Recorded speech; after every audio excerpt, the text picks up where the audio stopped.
You are listening to I Am Refocused Radio with your host, Shamaya Reed. This show is designed to inspire you to live your purpose and regain your focus. And now, here's your host, Shamaya Reed. Welcome to I Am Refocused Radio. Once again, we are here today, and today, man, we have a true honor having returning guest, Dr. Ingrid Skop. She is OB/GYN and the Vice President and Director of Medical Affairs at the Charlotte Lozier Institute. Once again, we have a lot of news going on as Congress wrestles over budget bills and high stakes negotiations continue, including the grueling 21 hours Rules Committee hearing. One issue has dominated headlines: taxpayer funding for Planned Parenthood, and the broader, battle over abortion in America, with a lot of things going on with powerful Democrats pushing to expand welfare without work requirements, and also defend an organization under fire for both medical malpractice and political manipulation. The facts are getting harder to ignore. And we're going to dive a little bit deeper and further with our special guest today. So once again, I want to say to you, Dr. Ingrid Skop, thank you for your time today. How are you doing? Thanks. I'm doing great. It's good to be with you. It's a lot going on. It's a lot to unpack here, because if you have been watching the news, it's kind of like firecrackers. It's like, which one are you going to follow? Because it's probably another story breaking. What are some real world risks that you've been seeing when it comes to botched or unsafe abortion procedures? Well, what we're seeing in Texas a lot is the fact that women are ordering abortion drugs over the internet. They're delivered in the mail in violation of the law. And often these women have complications, especially since there's no testing being done to determine who is appropriate candidate for these drugs. And they're showing up to emergency rooms, sometimes hemorrhaging, often in need of emergent surgery. So really medical malpractice, that these women are being given these drugs with no ability of the abortionist to follow up and to care for their complications. And even more news from mainstream outlets like New York Times and NPR sounding alarms for serious problems inside Planned Parenthood. When you look at the growing concern about conditions at some abortion facilities, from your perspective, what kind of medical standards should be in place to protect women's health? Well, abortion is a medical procedure. Of course, in almost every situation, it is not treating a medical disease, but that's another issue for another day. But because it is a medical procedure, it should be held to the same standards of every other medical procedure. But increasingly, that is not the case. The abortion industry operates outside of mainstream medicine. They do what they want. And what we see is that Planned Parenthood is willing to sue to overturn state laws that are trying to protect women. Outside of the states that have, laws protecting unborn life, a lot of states just have, they may not protect the young human until the time of viability, but they do have laws that require standards, that require, having some kind of a facility standard, or reporting complications so we know what's going on. And yet we see that Planned Parenthood wants to overturn all of those laws as well. So they want to operate with impunity, without anybody giving oversight to the care or lack thereof that they are providing. And that has been quite a problem. And in blue states and in red states, women are being harmed by Planned Parenthood abortions. You mentioned the New York Times article. It is instructive for everyone to read, because it is filled with egregious complications, descriptions of undertrained staff, of very poor quality facilities. And it also points out that Planned Parenthood takes in a tremendous amount of money. They take in about $2 billion a year. About $700,000 to $800,000 of that is taxpayer money, which, of course, as you mentioned, is what there's discussion about right now. In the wake of the overturn of Roe v. Wade, they took in between about $600 million and $1 billion in private donations every year. They have the money to have good quality facilities and to provide decent medical care, but the New York Times demonstrated they are not doing it. And instead, they're using that money to try to overturn state laws through lawsuits. and to buy pro-abortion politicians so they can continue to operate with impunity the way they are doing.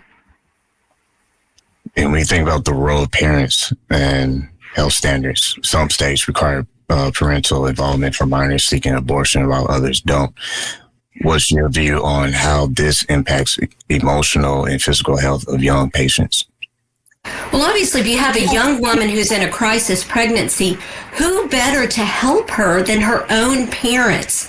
So anyone who would say, let's keep the parents out of the loop, let's provide this girl with an abortion that may very well harm her mental health, and there's very, very good evidence, particularly in young girls, that this is often the case.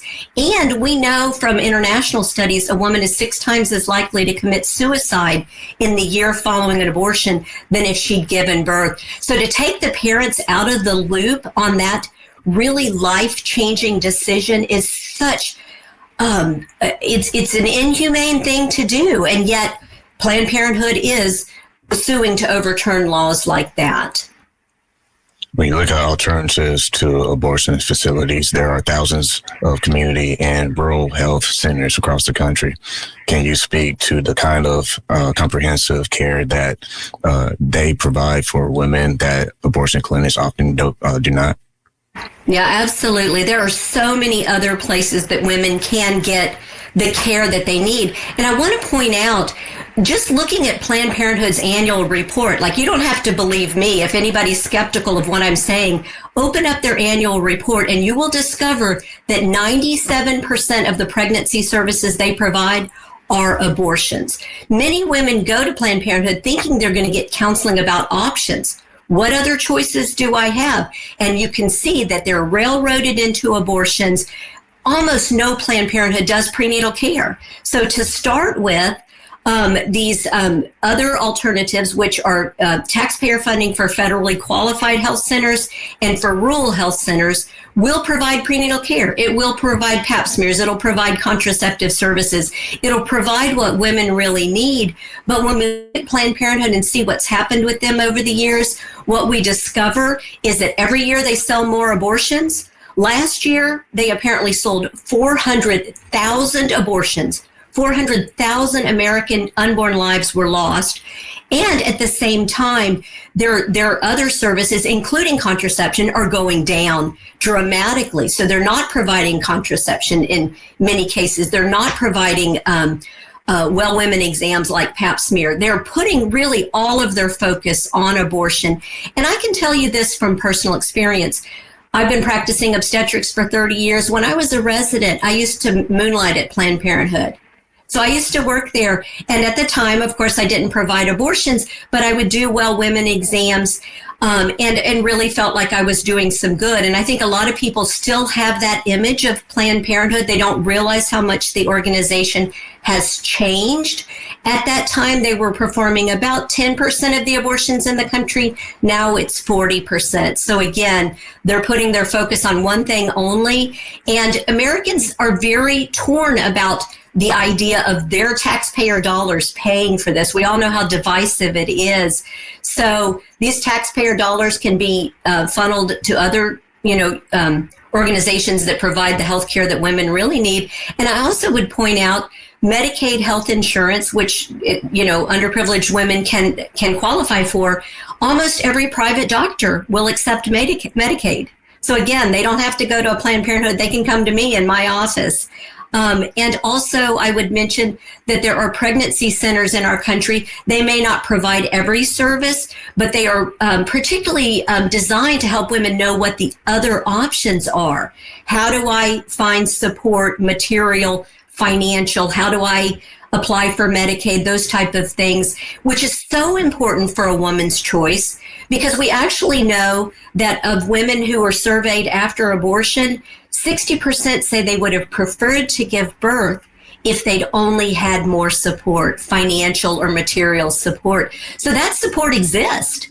And if Planned Parenthood, clearly they're not telling women about that support if they're selling abortions 97% of the time, but these other organizations can help walk a woman through all of her choices and not just the non-choice of ending her baby's life because she doesn't have the the support, financial or relationship that she needs. And speaking of support, many women might feel that they are pressured or isolated when considering abortion. What can the medical community do to do a better job supporting women emotionally and physically through unexpected pregnancies?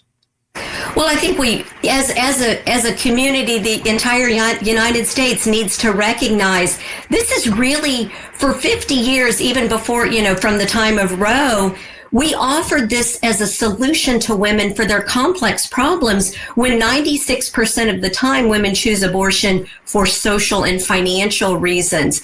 Well, let's offer them social and financial support. Let's help them with their relationships, because about 2/3 of women who obtain abortions do so because the father of the baby is not willing to be involved and to help them to raise that child. So really, society needs to be discussing these very difficult issues. It's hard to go backwards with our morality, but I really think we should try, because right now the promiscuous sexuality that so many women are engaged in, it's harming them, and they'll acknowledge it. And even Washington Post reporters and New York Times reporters and others who used to advocate for this are now recognizing, many feminists, wait a minute, this really didn't do us any good.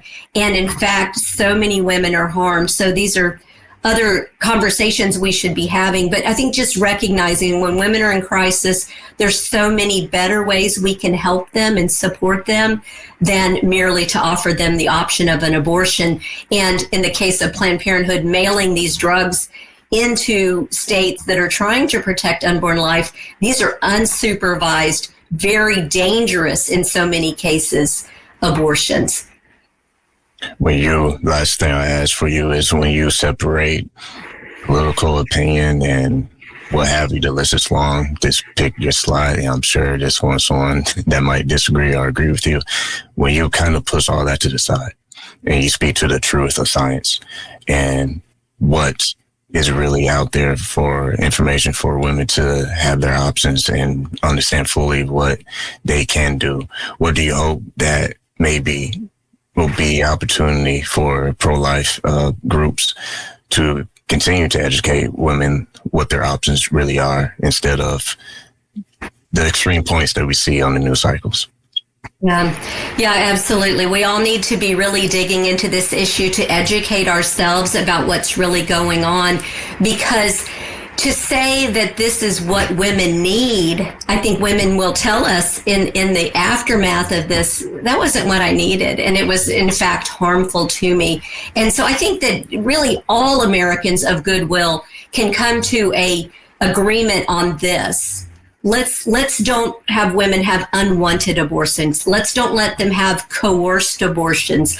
Let's do all we can to surround them with love and care and empathy, so that we can help them to avoid this damaging action. Once again, been watching on Refocused Radio. I want to say to our guest, Dr. Ingrid Skop, appreciate you being here today. Like always, I want to say thank you for your time. Thank you. It's always a pleasure to be with you.